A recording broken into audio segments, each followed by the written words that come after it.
Hey everyone, in today's video we are going to be talking about creating a order confirmation screen for a purchase within your app. Why is this important? Well, after a user clicks pay, they want some kind of confirmation or some kind of feedback that the purchase has gone through and there is a next step to happen. So for example, if you just had this pay button and you had no action to go to any screen, users would get confused about what they're supposed to do. Did the order go through? But an order confirmation screen makes that really simple. So let's preview that.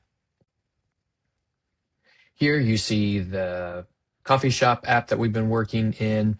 And let me just add a quick coffee to my list. Let's do this one. We're going to add that to the order and we're going to check out. We're going to check our method of payment. We're going to pay by card or let's pay in store. And then once I click pay, I get a screen that says order is confirmed. Thank you for your purchase. And then two action buttons where I can track my order or I can go back and order more, whatever that I want to guide the user to do next. So let's look at how we've created that. It's going to feel very simple, but this very simple step can go a long way for user experience because that matters inside of your app. When I click pay, I'm going to make this really simple and link to a new screen. The screen that I'm linking to, I've named order place screen, or you can call it order confirmation. And then let's just take a look at these basic elements that again are super basic, but go a long way.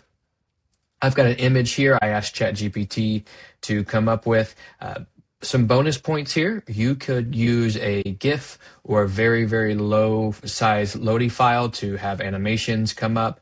We try to steer people away from Lottie animations because they can bog down your app, but one that is small and optimized well that has some basic animations probably wouldn't hurt here. And then I have two buttons that can direct the user to where I want them to go. If I want them to order more, I can link them back to my menu. That way I can have them order more. Or I can have them track the order and we can link that to a track the order screen, which will come in a later video that I'll show you how to create that in. So that is very simple and very basic, but you can see, let me just show the difference one more time.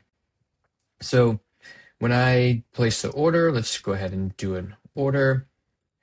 Let's do a classic espresso this time.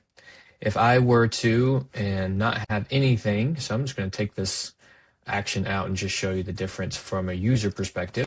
Let's pay. If nothing happens, then I don't know what to do. But let's go back and let's just add that link in. So it is a little detail that goes a super long way when creating your app and making it user-friendly. So let's check out again. We're going to do in store and we're going to pay. And now we get order confirmation and we can direct the user where to go. Thank you.